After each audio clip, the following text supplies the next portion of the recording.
Welcome to the greenhouse stage. By utilizing environmentally friendly products and creating outdoor rooms for entertaining, homeowners want their gardens to restore balance to their lives.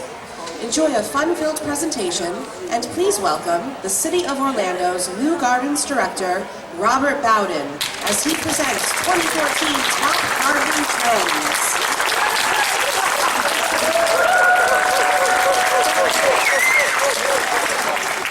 Hello, everyone. Hello. Is this okay? Back there, you all right? I'm all right? Good. Apparently they couldn't hear me like no one could hear me. How's everybody today? Have an opportunity to walk outside, see any of the things? Isn't it cool out there? How about, what is it, Pluto with the soccer? Have you seen that? Yes. That's nice. FNGLA has a nice area over there, lots of things that you can learn. This is the 8th year I've been invited back. Thank you, Debbie, for that. Where's Debbie Moeller? Anyway, she invites me every year. Thank you.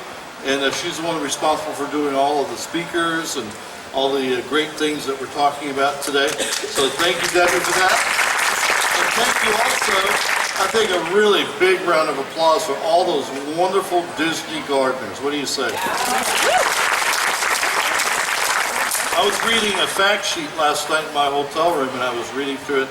The number that struck me the most, 3.5 million annuals are grown here every year. Isn't that incredible? And that's one of the things people come back for year after year. They come back to see all the great flowers and all the great landscaping. Well, today we are going to talk about gardening trends. All the things that you should know about for the next year or two, things that are hot.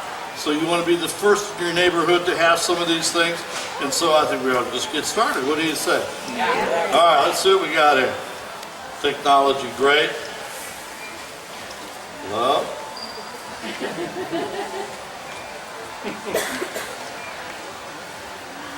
We're going to talk about gardening trends today. Hello. I got something. There we go. All right, here we go. Let's talk about the number one hot topic in gardening today is succulents. We're all busy.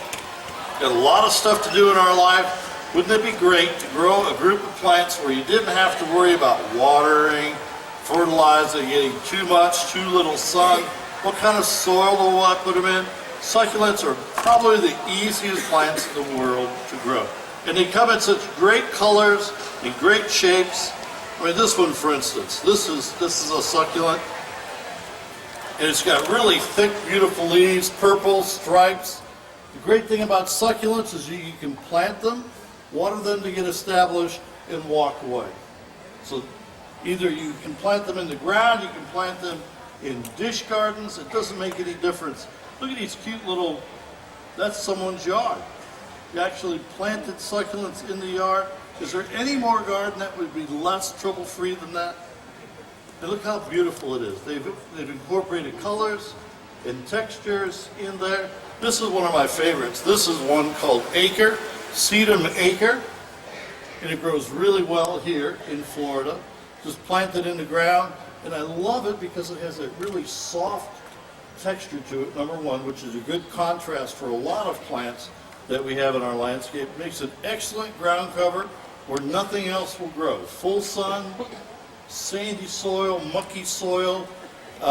This is the plant for you. It makes a great ground cover. It grows very quickly, and I love that color, don't you? That chartreuse green. Isn't that beautiful? You don't see much of that in the garden, but it sure is popular. Now look at the colors. Colors and the textures are just wonderful. So, full sun, lousy soil, water established, and walk away. That's a pretty good garden in my book. We have been planting butterfly gardens for a very long time. Very popular for many, many years. But we have a serious problem now. A very serious problem. And that is, over the last 10 years, worldwide, we have lost 30% of our honeybees. So for any of those people in this audience that like to eat, that's pretty serious because the bees are gone. and we're not sure why, we're not sure where they're going. So, bee gardening is very popular. Anything that will attract bees, pollinators, that includes wasps and butterflies, but bee gardens are pretty popular. And one of the great things that we grow are just common asters, very easy to grow here in Florida. What about things like chives, though? Chives in the vegetable garden, in the herb garden. This would make a nice edging plant as well in your front yard and in front of your other shrubs. But not only does it give you the chives for food, but the bees and the butterflies love these lavender flowers. And it's a great attractant. So what we are doing now for the very first time, I've been growing vegetables for more than 50 years. I started as a baby. And for the very first time, we have to plant pollinating plants with our vegetables. I was so surprised a few years back when I planted squash, which is normally a pretty trouble-free plant. If you've ever grown them in your garden, planted the seed, plants came up, lots of flowers. The fruit would get about 2-3 inches long, and then it would curl up and fall off. I was devastated. Not that it happened just once, but it happened over and over again. And for the life of me, I couldn't figure out why. Did a little research, come to find out that flower, female flower with the fruit, wasn't getting pollinated by the bees. The plant knew that, didn't have any viable seeds in that fruit, and it just fell off. And then another female flower with the fruit attached to it would come out. It happened time and time again. Reason being, not enough bees. So for the very first time in my life, and probably yours too, we have to plant other plants with our vegetables and our herbs to pollinate the fruit so we can get full-size fruit. So here's African blue basil, for instance. One of the best plants in the world for you to plant with your vegetables to attract pollinators. We're not just planting one or two. Wherever we plant a squash or wherever we plant something that's a little difficult to pollinate, we'll put them all through the garden. So not just vegetables anymore. And it's nice too that we have the basil to use in cooking, but it's more important that we use it for pollinators too. But they're kind of pretty, don't you agree?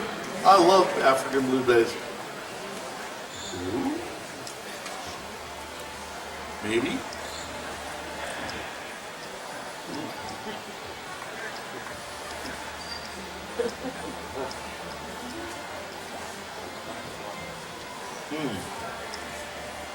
I don't know what it is. Maybe if I walk closer. Can we advance it manually? That's my backyard. Isn't that the most amazing planting of flowers you've ever seen in your life? And every year they do, it looks better and better and better. I don't know how they do it. What an amazing group of people they have here. All right, let's talk about some other things. Let's talk about kind of fun things, new things, innovative things. Look at this guy. Kind of looks like a flying saucer. That's made of felt. Made of felt. It's got a little ring on the top. You can put a little, this is hypoestes or polka dot plant. See where it gets its name? And these are the kind of things you can just put right on top of a desk. How cool is that? So you can, it's up and running. So you can always just buy one of these, put a little dirt inside, put a plant inside. That's pretty neat. And new and innovative. Always come up with new ideas how to use plants. So, coneflower is another great plant to use in a pollinating garden. It not only attracts bees, but also butterflies. And now they've been doing a lot of work with coneflowers. They used to be purple, but now they're white and mango colored and yellow colors. So bee-friendly gardens are pretty popular right now, and they're pretty plants as well. Okay. Every time I open a magazine, I see power foods. I see superfoods. Cauliflower, number one. A lot of good vitamin C, vitamin A in broccoli. And is there an easier plant in the world to grow in your vegetable garden? Stick it in there, water it, full sun, 8 hours, right? 8 hours of full sun for a vegetable garden. A lot of good protein, a lot of good stuff. Not protein, but a lot of good stuff in broccoli. Carrots? No, not yet. If you've ever eaten a carrot right out of the ground, you'll never buy another carrot from the store again. One of the things we have so much fun with is when we have summer camps at the gardens and these young people that visit us for a week, those people that have never planted a seed of any kind in their life. Can you believe it? There's still people out there that have never planted anything. And they pull these carrots out of the ground and they wash them off with a hose and they eat them, and that smile, that look on their face, it's like candy when they eat that carrot. There's nothing like it. Very easy to grow in the gardens, and they're easy to care for. Great super, a lot of carotene in there too. Great plant to grow in the garden, easy. Spinach, of course. What about red peppers? And what is this plant? 6 inches tall? It's got 3 peppers on it. That's pretty easy. And these are great, easy plants to grow. Easy plants, and one of the few plants that will grow in Central Florida in the summertime. It's dreadfully hot here in the summertime, is it not? I mean, you can talk to the PR people all you want, but May through October, it's pretty dreadful after 10 o'clock in the morning. So peppers are one of those that not only will grow well, but have a lot of wonderful attributes for good food. This happens to be a set of peppers. They're all hot peppers, but they're called healthy strip peppers. And it's just a really good, easy plant to grow in the garden. Superfoods and kale. You know, we have a lot of cooking classes at Leu Gardens, over 20 each year. And I teach a class there called Tuscan Cooking. And one of the things that we use a lot of is kale and fennel. But kale is truly one of the world's best superfoods. You can take this, you can drizzle with olive oil, put it into the oven, and you make kale chips. Anyone had kale chips? Never eaten kale chips again either, have you? They're really bad. But you put kale in soup, or you just cook kale with a little bit of smoked meat, something like that. Kale is great, and it's good for you, but stay away from the kale chips, okay? Go global.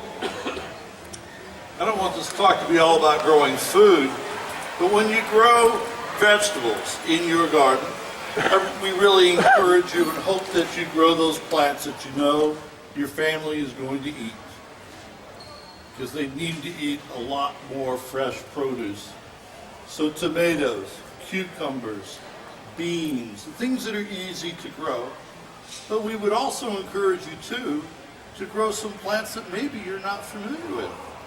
So try some plants that you've never heard of before, or maybe haven't grown before.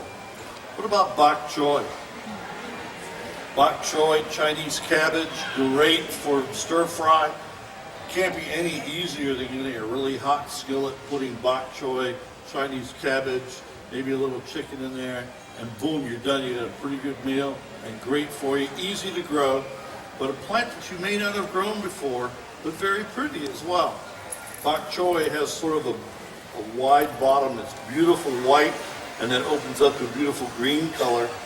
And I have seen people, including myself, use them as a border plant in your garden, in front of your shrubs and hedges. The Homeowners Association doesn't know what it is. And they say, gosh, that's innovative and creative. What kind of plant is that? And you don't have to tell them that it's a vegetable. But you go out in your front yard and harvest food. So eat your yard. It's okay. Anyone familiar with this guy? I was walking through my neighborhood one day. There's an older couple, and they're weeding and tending their garden.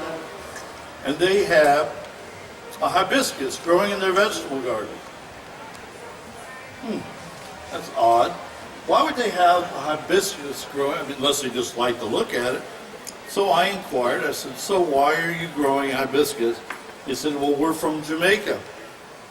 Turns out there are 2 PhDs from Jamaica, and they love to go out there and garden in their vegetable garden. This is a hibiscus called sorrel.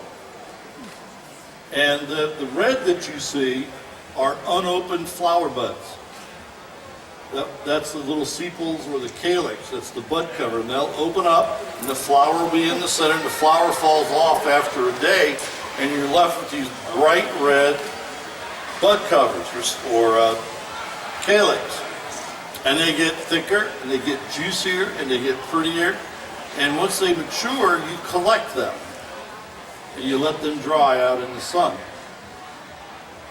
Then you put them in a big stock pot, and you pour, a half gallon or so, 2 quarts of hot boiling water over the top of them, and you let it steep, just like tea.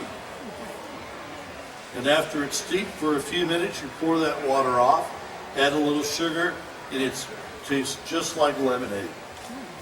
It is wonderful. So after I had asked them about it the very next day, what did I find on my front porch? But a half gallon of sorrel juice on my front. And in Jamaica and other islands, I would assume, they put a little in there for medicinal purposes. But isn't this a great idea? Not only is it pretty, but now you can eat it as well. So eat your yard. It's okay. This is fenugreek. Anyone here familiar with fenugreek? India. I see a nodding head. India, Middle East. It's a spicy food. You use it as a supplement or as a spice. It tastes a little bit like curry. A lot of mothers with young children who are breastfeeding know all about fenugreek. It aids in the production of that. So fenugreek I'd never seen before, and one of the people that worked for the city of Orlando is from the Mideast. And she said, could you grow fenugreek? I've never seen the plant before, but I use the seeds in cooking. So she gave me some, and now we're growing fenugreek. I've never seen it grow, but you can use the plant or the seeds in cooking. And this is just a very small example of some of those things that you can grow. What about tomatillos? I grew up in Ohio. I don't know anything about tomatillos. But I saw it in the catalog. I said, I've never grown that before. Let's try it. Let's see what happens. So sure enough, grew some, grew those little green fruits. You pick those, chop up, put them in salsa. Oh my goodness sakes. You thought you had good salsa before. You ought to try some of that tomatillo in there. They are wonderful. New plants included on your table. And unfortunately, some people have already planted them. The plant that you have on your table is called Alocasia Tiny Dancers. I have the very good fortune of being selected from time to time to be a judge at the largest and finest expo of tropical plants in the world, and it just happens to be in Fort Lauderdale every year, called the Tropical Plant Industry Expo, and it's hosted by the Florida Nursery Grower Landscape Association. And out of the 1,500 booths and all the plants that people bring for us to look at, we're asked to select one plant from the finest expo in all of the world that's going to be the plant for the next year. The plant that you have on your table is that plant. Alocasia Tiny Dancers. It's in the same family as colocasia, or you probably know them as elephant ears. Elephant ears usually grow pretty tall, maybe waist high. We have some at the gardens that individual leaves are 8 feet long and 4 feet across. That's a big elephant ear. The good news about tiny dancers is this is what it looks like when it's mature. Now that, you know the rules. I forgot to tell you the rules, didn't I? You have no way of knowing if I don't tell you. If you see a really good plant or a really good picture, I expect a good ooh and an ah over that. Right. So we're going to try this. This is the ooh side, and this is the ah side. So this is killer right here. This is one of the best plants in the world. So let's go. Okay. Do not, under any circumstance, plant that plant before I tell you to. But isn't this great? A couple things about this plant. One, if you live from Orlando south, you can plant it outside. This is as big as it will get. Beautiful, long, slender stems and a little green flag at the top. Very, very nice plant. And I think we did a good job in selecting it as the best of show, don't you? The other good news is I know that a lot of people here don't live here year-round, so you can take this home with you and use it as a house plant. You can take it outside during the summertime as long as those daytime temperatures aren't any lower than 50 degrees. So as soon as the temperatures here begin getting down into the 50s or at home, it'll start to decline, or you can take it inside and use it as a house plant. But isn't that wonderful? That is a great plant, and we're going to see a lot of those in the future. Let me tell you about it. It is full sun. No, let me back up. Filtered to deep shade. And the reason I backed up is most elephant ears like full sun. So we're going part sun to shade, deep shade.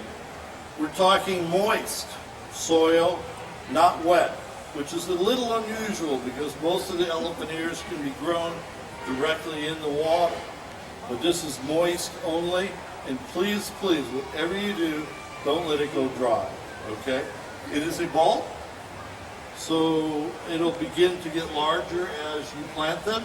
You can dig them up once they go dormant and replant them in other areas of the garden when they get a little bigger. So we're talking part shade, moist soil, and it should do real well for you, okay? Next plant, one of my favorites. Let's see if we can catch up here. Let's go to this guy next. This is, you'll never guess what this is. That is an agave. You know, a century plant? That's what that is. But this is called spaghetti straps. Isn't that neat? So, if you're looking for something that has really unique character, like really lousy soil, full sun, you want to abuse it, you can just neglect it. But look how unique that foliage is. Pretty nice. It's an agave. And it's called spaghetti straps. You see how we had a pretty hard time deciding what plant was the best plant at the expo, but we think we did okay. And that's the tiny dancers that you have. What about this guy? Yeah.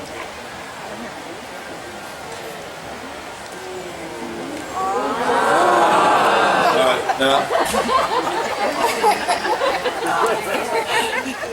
Missed your chance. No, I'm not going to give you a second chance. This is one more time stuff. No. This is Calathea. No, that's not. No. This is a bad group up here. Don't let them influence you. They are troublemakers. This is a landscape plant from Orlando South. A great house plant, Orlando North. Shade. The reason I like it, it's got this beautiful variegated foliage. When you have a shady area, everything's sort of dark, and you really, it needs some oomph. It needs a little blast of color, and this will do that. It's called Fusion White, and it'll be available in the fall, early winter, and from, like I said, Orlando North can be used as a house plant, and Orlando South will colonize. It'll get bigger and bigger, so you can divide it and plant it elsewhere in your garden. The other thing I like about it, has this wonderful soft pink on the bottom side of the leaves, so there's a lot of dimension here, and it will grow ultimately about 18 inches tall in part shade, moist soil. Okay? Isn't that great? I love this game. Your job is to keep track of this.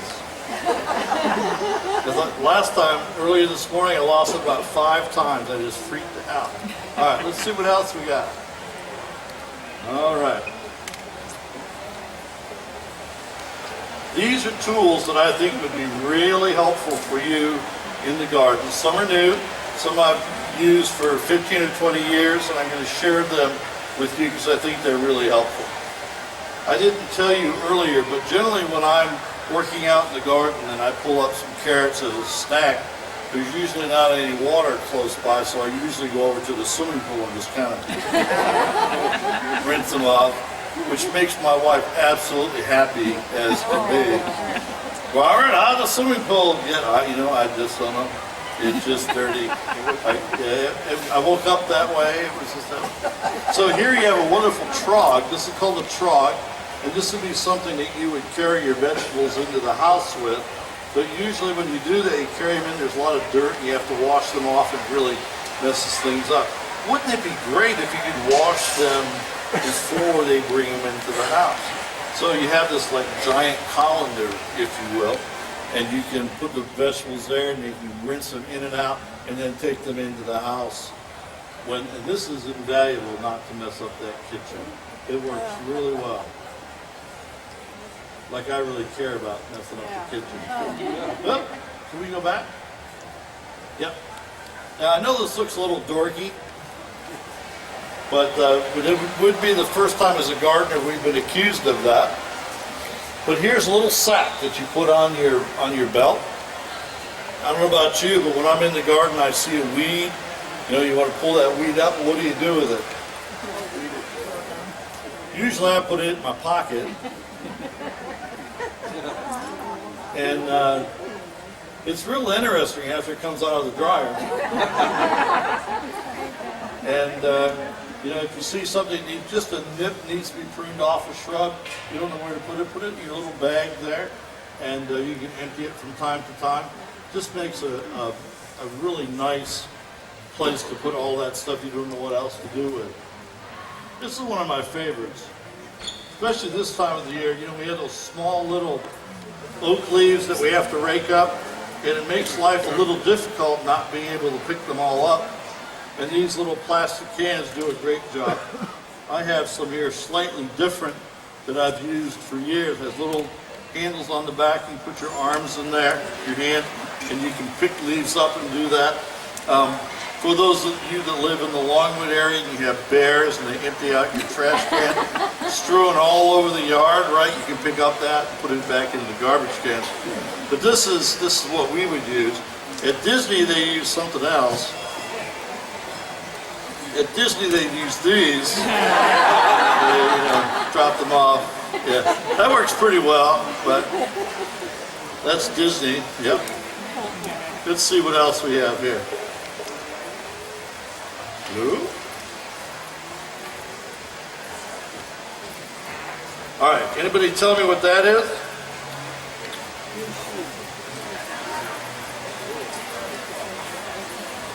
Spend a lot of time, a lot of effort sowing seeds in a tray, and then you put them out in your garden area where the seeds are going to germinate. They get a lot of sunshine. Anyone here have cats? So what do they do to fresh dirt? There you go. Don't you love those little guys? Yeah. So, put this on top of your soil. Comes in little squares, little plastic spikes. Doesn't hurt anybody, just annoying. And you put them on, just annoys the cat. Which is turnabout. I mean, that's fair play, don't you think? It beats this on your neck all night. Yeah. So, these come in little squares. You can put them directly on top of a tray of soil. Seeds are coming up, and once those seeds get tall enough, they'll pretty much leave it alone. Work for squirrels too. So it keeps the squirrels away. Not a bad idea. I love these guys. We're going to talk about how to tie plants, how to control them, how to put them on fences, how to put them on posts and wires. I forgot to mention this guy, and Debbie got this for me. This is a great plant. It's called It's a lone cry in the woods. Did you hear that? And it was so sad. Yeah. I didn't use the word pathetic, I just said it. This is called frizzle sizzle. Isn't that great?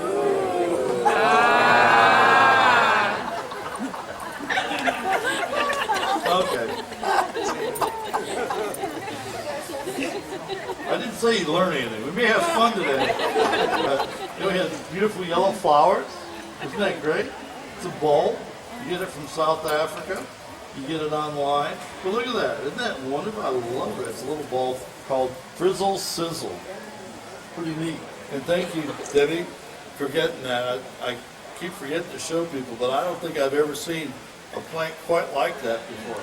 Doesn't that remind you of the ribbon? Yes. It's a girl. Yeah. Yeah. Well, one of the things that we like to use is peat moss.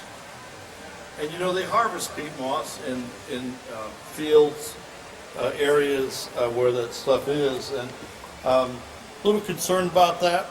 I'm not an advocate one way or the other, but whenever you harvest a non-renewable resource, I think we need to think about that. And I think in the years to come, you're going to be seeing some changes in the materials that we use to grow plants, whether it be seeds or whether it be grow full-grown plants. And there's a product called COIR, C-O-I-R. And what is it? Coconut husks. If you've ever been to the islands and driven down any of the roads, they have piles of coconut husks 8 feet tall on either side of the road. You never even get to see the landscape because they have so many husks. So you talk about a renewable resource. This is, you see these guys? Rain barrels. Rain barrels are hot. Everybody wants a rain barrel. And unfortunately, it happens to coincide with the time that people are starting to grow their very first vegetable garden for the first time. And if you don't leave with anything else today, leave with this. It is extremely important that you do not use rain barrel water in your vegetable garden. I have seen flyers. I have seen it in magazines. I have seen it in books. Gardening is all about common sense, right? If I can garden, anybody can garden. And it's all about using your head and where all this stuff comes from and just being simple. Make it simple. People make things too complicated. So rain barrels makes good sense. However, where does the water for a rain barrel come from? It comes from your roof. Roof, downspout, or gutter, downspout, into that barrel. What's on your roof at night? Huh? Birds, Squirrels, raccoons, birds. Stuff gets up there. All that stuff that they leave behind comes down the roof, into the gutter, into the downspout, into the barrel, and it starts to cook. This is the perfect incubator for salmonella, E. coli, and I recorded 11 other bacteria that you and I don't want to have an interface with. So, please, go ahead and use it on your plants. Use it on your shrubs, your trees, your grass, your house plants. Reduce, reuse, recycle. We love rain barrels. Make no mistake about that. We love them, but you don't want to use them on anything that you're going to eat, okay? Now, thank you for that. Where did I put it? Uh-huh.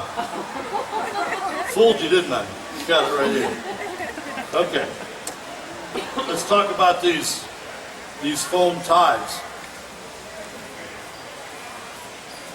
Twisty ties. Do you ever use twisty ties on plants?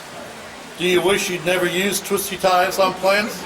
because sometimes you forget to take them off, and it cuts the plant that you're trying to hold on to, whether it be a trellis or something like that. These foam ties have a small piece of aluminum wire inside. It's a continuous piece of wire with foam. It's 15 feet long. You can buy it from Gardener's Supply, as you can some of these other things online. But it's foam, and you can cut it to whatever length you want, and you can wrap it around. It's really good if you're trying to grow that really fun, unique art form of pruning called a espalier, where you're growing fruit trees in an art form along a fence or on a wall, which looks really hard, but it really isn't. It's really easy. So the foam works very good for that. The wonderful thing is you can take it off and reuse it later. We love these little clips. These little clips are available online from a variety of sources. But how many people grow tomatoes here? Or try to anyway? They're not easy, are they? Does she grow tomatoes? Yeah, raise your hand. I want to see that. I grow tomatoes! Okay. The less you touch tomatoes, the better off you are. Because you got nasty stuff on your hands that tomatoes don't like. So the less you touch them, the better off you are. One of the great ways that we grow tomatoes in the South is to stretch a cable across 2 poles and then run strings, just like pole beans, tie it at the bottom of the plant, and then use these clips to clip that tomato plant to that string, and it holds it in place. See, it clips in place and it stays, and then when the season's over, you simply unpop it like that, and you can use them over and over again. And we use it for cucumbers, we use it for beans, we use it for anything like tomatoes that will either attach it to the string or attach it to some wire so it stays in place. We love these guys. We buy them by 1,000 in a bag, and we give them to our guests at Leu Gardens all the time because they've never seen them. Those 2 are available through Gardener's Supply, I think.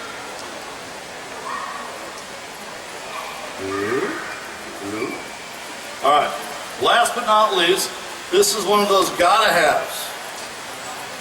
The most important thing you can have in the garden is a good, sharp tool. And we really like pruners that have good, sharp edges on them, because anything that's dull is going to damage your plants. It's not going to cut them well, it's going to smash them, and then you get disease problems. So this is a wonderful little device that hooks up to the back. This is the pruner blade here.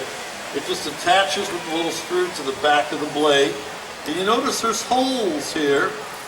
And this little part here that has a stone finish on it fits in either one of these holes. And you can mimic the bevel on the blade depending on what angle you put this little device. And then you simply pull this back and forth, and it sharpens up this blade. And it runs $10 or $12. They're available online. You can also get them at the Leu Gardens gift shop. But I give these as Christmas presents. And they wonder what it is when I first give it to them, but all year long they thank me for having those. Now I should tell you too that it works so well that if you do give it as a present like I do, you want to make sure you put a Band-Aid in with it.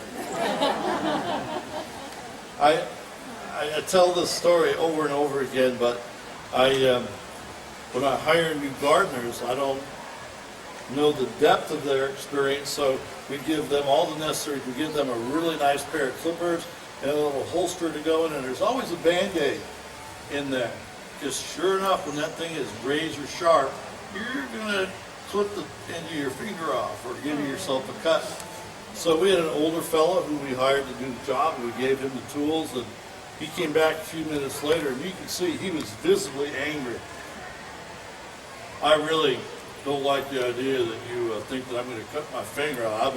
I've been gardening for 40 years, and this is an insult. I understand, and I'm sorry you took it that way, but I find that it's helpful on occasion. 2 days later, he comes back. By the way, thank you for the Band-Aid. it's important to keep those tools really sharp. And so this printer, sharpener, works on hand printers and on whoppers as well. Okay, we are at that point now where we're going to, you can leave, you're done. You've already, we're going to plant, what is it called? Tiny dancers. Tiny dancers, the finest plant of its kind in the world. So, you're going to take your finger and you're going to make an 1.5 inch deep hole in about 1 inch. Yeah, put those gloves on. They serve as balloons otherwise. And then take your little plug. Now, one thing you need to do, now, I did my horticulture training at Florida A&M University. And we learned a very technical term called smooshing. You see how the roots are going around in a circle? We don't want them to do that anymore. It's okay when they're in a tray. So we need to smoosh them or goof them up just a little bit, being very careful not to do any damage to them. And then very gently lower that into the hole, making sure that the top of the plug is at the same height as the soil level in your pot. These pots are biodegradable. They are made from recycled plastic. They do not, however, have a hole in them. So our recommendation is you don't keep them in there for an extended period of time because they may get too wet. So once you get, if you want to, you can leave them in there until the roots start getting established. Then you can take them out and put them in your yard. I wouldn't necessarily put them in the yard at this size though, okay? They might be a little small. So grow them off in this pot and then put them out into the yard. Okay, now this is what I have to do. I have to go sell my book, my beautiful, wonderful garden book, vegetable book, over at the gift shop right around the corner. And I always like to answer questions. And I feel a little bad that I have to leave here to go over there to sell books and to sign books. But that's what I do. I answer questions. So if you have any questions, please, please, I'm not leaving you here. I'd like to go around the corner, sit at my table, and you can come and answer questions the rest of the afternoon. Thank you very much, everyone.